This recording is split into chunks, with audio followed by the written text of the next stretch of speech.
Hello दोस्तों, जीत classes में आपका स्वागत है, जहां हम पढ़ाते नहीं सिखाते हैं। एक ऐसा मंच जहां पे हर प्रकार के वनडे एग्जामिनेशन की तैयारी करवाई जाती है। आज मैं ब्रह्मानंद सिंह आईपीसी सेक्शन प्रैक्टिस का चौथा पार्ट लेकर आया हूं, जो सभी एसआई एग्जामिनेशन के लिए इम्पोर्टेंट है, प्री और मेंस दोनों के लिए। ठीक है, तो अभी तक मैं 3 प्रैक्टिस सेट करवा चुका हूं, जिसमें 45 क्वेश्चन मैंने कवर किया है। आज 46वां और पहला क्वेश्चन प्रैक्टिस सेट पहले का शुरू करते हैं। ठीक है, पहला क्वेश्चन है,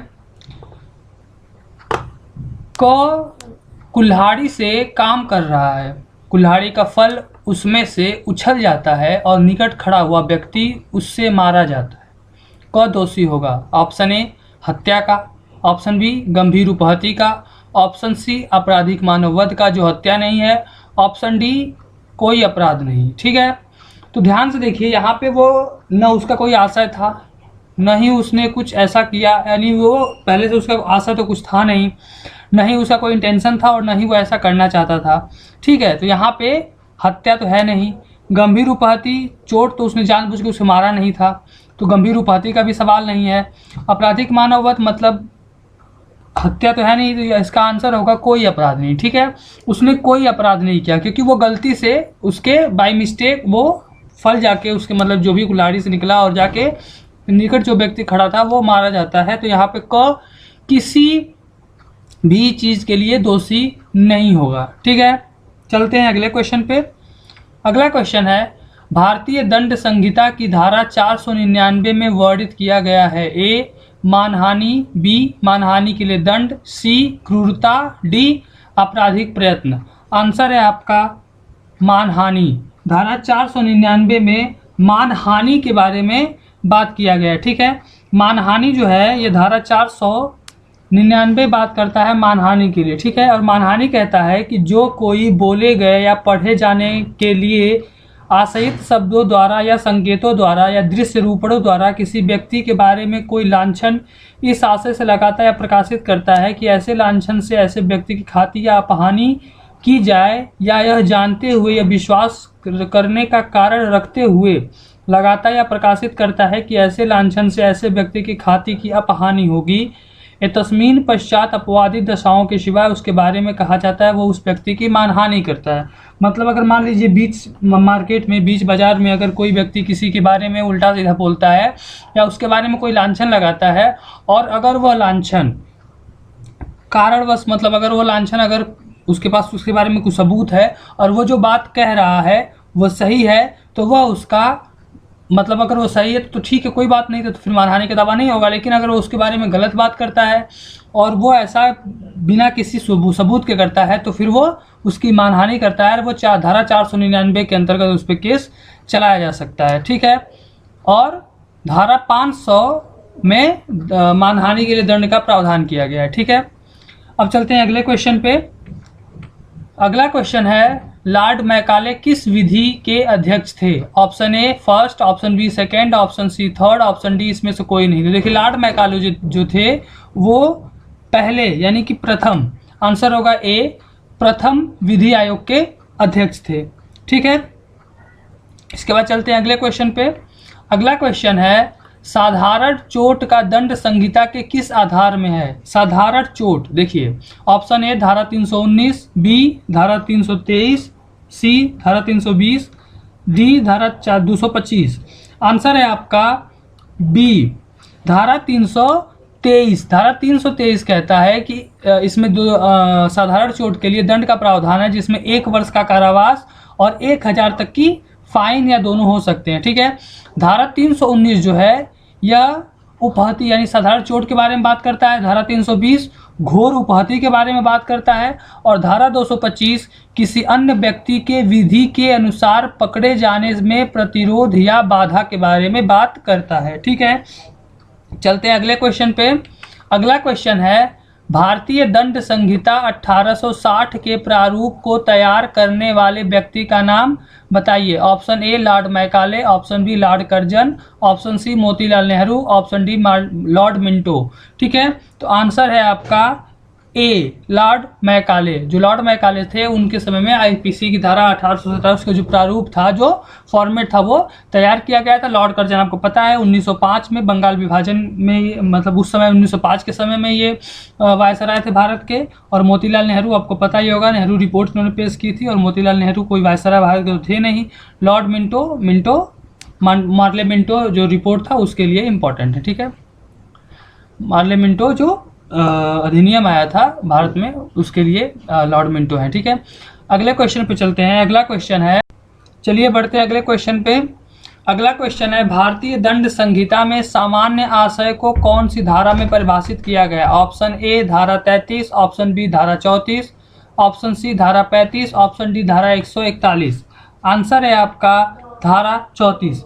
धारा 34 कहता है कि सामान्य आशय को अग्रसर करने में कई व्यक्तियों द्वारा किए गए कार्य, जबकि कोई आपराधिक कार्य कई व्यक्तियों द्वारा अपने सबके सामान्य आशय को अग्रसर करने में किया जाता है, तब ऐसे व्यक्तियों में से हर व्यक्ति उस कार्य के लिए उसी प्रकार दायित्व के अधीन है मानो वह कार्य अकेले किया गया हो। मतलब कई लोग कार्य एक ही आशय से करते हैं, और अगर उसमें से कई एक ही लोग काम किए हैं, कई लोग नहीं किए हैं, तो माना जाएगा कि सभी लोगों ने वो काम किया है, ठीक है। धारा 33 जो है ये कार्य के बारे में बात करता है। कार्य, धारा 33 कार्य शब्द कार्यावली का द्योतक उसी प्रकार है जिस प्रकार एक कार्य का। और धारा 35 जो है ये बात करता है जबकि ऐसा कार्य इस कारण आपराधिक है कि वह आपराधिक ज्ञान या आशय से किया गया है। और धारा 141 विधि विरुद्ध जमाव के बारे में बात करता है, ठीक है। चलते हैं अगले क्वेश्चन पे। अगला क्वेश्चन है, भारतीय दंड संहिता में कौन सी धारा के अंतर्गत विधि विरुद्ध जमाव को परिभाषित किया गया है? ऑप्शन ए धारा 34, ऑप्शन बी धारा 141, ऑप्शन सी धारा 143, ऑप्शन डी धारा 149।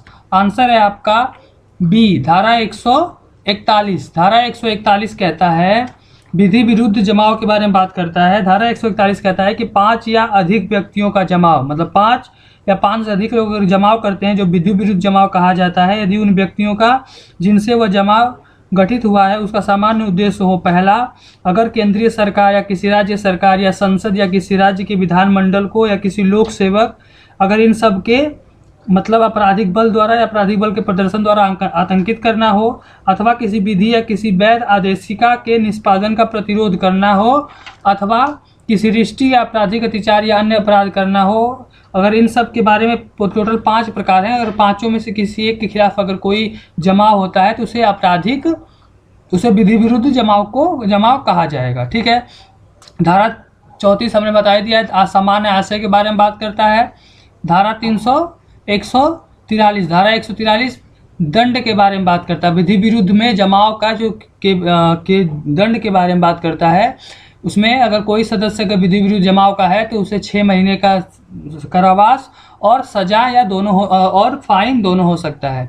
धारा 149 में कहता है कि विधि विरुद्ध जमाव का हर सदस्य सामान्य उद्देश्य को अग्रसर करने के लिए किए गए अपराध का दोषी होगा, ठीक है। चलते हैं अगले क्वेश्चन पे। अगला क्वेश्चन है, दहेज हत्या को भारतीय दंड संहिता की कौन सी धारा में परिभाषित किया गया है? ऑप्शन ए धारा 304 क, ऑप्शन बी धारा 304 ख, ऑप्शन सी धारा 308, ऑप्शन डी धारा 309, ठीक है। आंसर है आपका बी। दहेज हत्या जो है यह धारा 304 ख में इसके बारे में बात की गई है।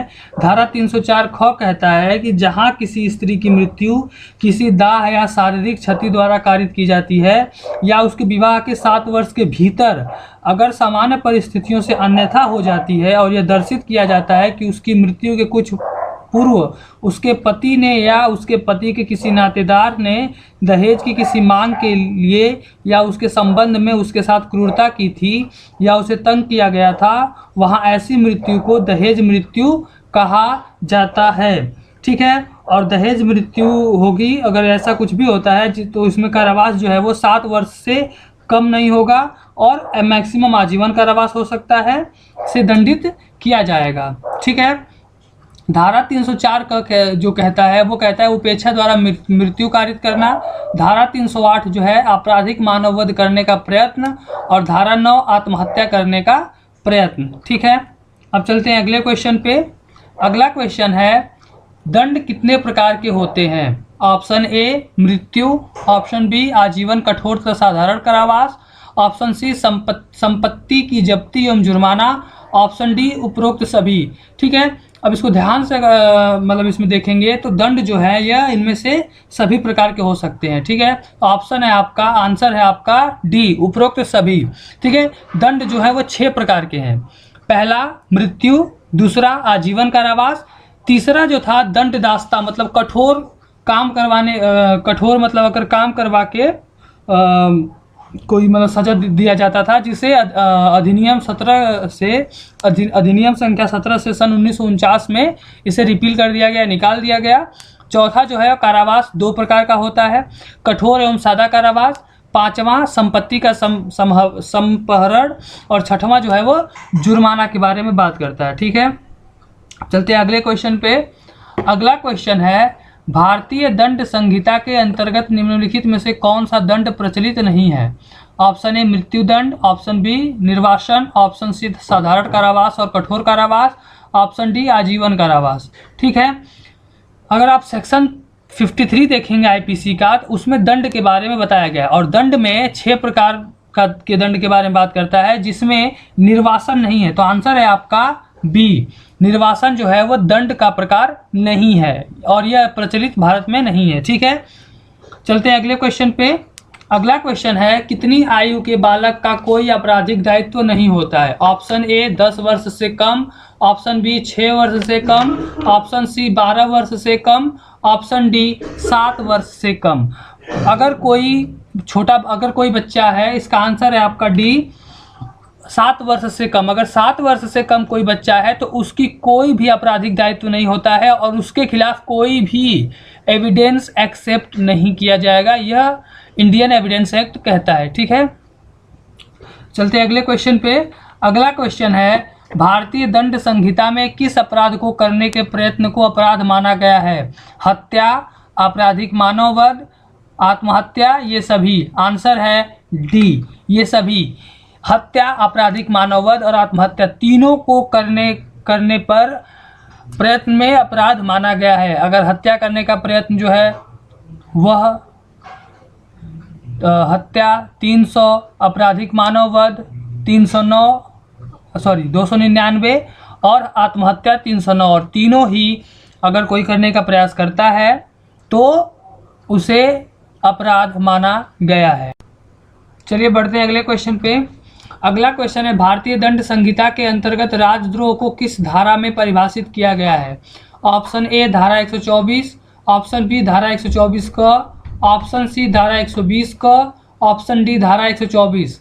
आंसर है आपका बी, धारा 124 क। धारा 124 का जो है वह राजद्रोह के बारे में बात करता है, यानी राजद्रोह क्या है उसके बारे में बताता है। धारा 124 का जो है डिफिनीशन कहती है कि जो कोई बोले गए या लिखे गए शब्दों द्वारा या संकेतों द्वारा या दृश्य रूपण द्वारा या अन्यथा भारत में विधि द्वारा स्थापित सरकार के प्रति घृणा या अवमान पैदा करेगा या पैदा करने का प्रयत्न करेगा या अप्रीति प्रदीप्त करेगा या प्रदीप्त करने का प्रयत्न करेगा, वह आजीवन कारावास से जिसमें जुर्माना जोड़ा जा सकेगा या 3 वर्ष तक के कारावास से जिसमें जुर्माना जोड़ा जा सकेगा या जुर्माने से दंडित किया जाएगा। ठीक है, धारा 124 जो है वो कहता है कि किसी विधिपूर्ण शक्ति का प्रयोग करने के लिए विवश करने या उसके प्रयोग अवरोधित करने के आशय से राष्ट्रपति, राज्यपाल आदि पर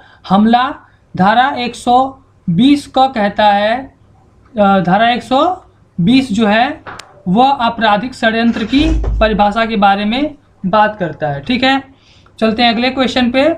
अगला क्वेश्चन है, विधि विरुद्ध जमाव के अपराध को गठित करने के लिए न्यूनतम कितने व्यक्तियों का होना आवश्यक है? Option A 2, option B 4, option C 5, option D 7। ठीक है, इसका आंसर है सी, विधि विरुद्ध जमाव के लिए कम से कम 5 लोगों का होना आवश्यक है। डिफिनीशन कहती है, धारा 141 में दिया गया विधि विरुद्ध जमाव कहती है कि 5 या अधिक व्यक्तियों का जमाव विधि विरुद्ध जमाव कहा जाता है यदि उन व्यक्तियों का जिनसे वह जमाव गठित हुआ है सामान्य उद्देश्य है। पहला, केंद्रीय सरकार, इसके पहले हम बता ही चुके हैं विधि विरुद्ध जमाव में कम से कम 5 लोग होने चाहिए, 5 लोगों से ज़्यादा होने चाहिए वो विधि विरुद्ध जमाव कहा जाएगा। अगर वो किसी सरकार या किसी केंद्र सरकार, राज्य सरकार, विधायिका कार्य इन सब के खिलाफ अगर कोई सामान्य उद्देश्य से कोई काम करना चाहते हो, मतलब वो कोई अपराध घटित करना चाहते हो। ठीक है, चलते हैं अगले क्वेश्चन पे।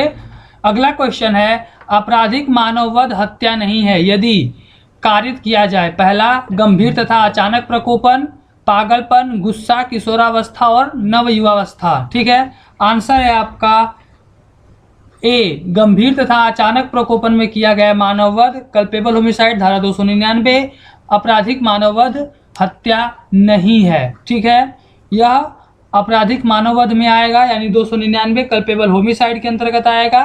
ठीक है, और यह हत्या नहीं होगा। ठीक है, तो पढ़ते रहिए, खुश रहिए, देखते रहिए हमारे साथ वीडियो जीत क्लासेस के साथ, और हमारे चैनल को सब्सक्राइब करिए। ठीक है, हमें व्हाट्सएप और इंस्टाग्राम और फेसबुक पे फॉलो कर सकते हैं। ठीक है, तो हमारे चैनल को सब्सक्राइब करिए। Thank you.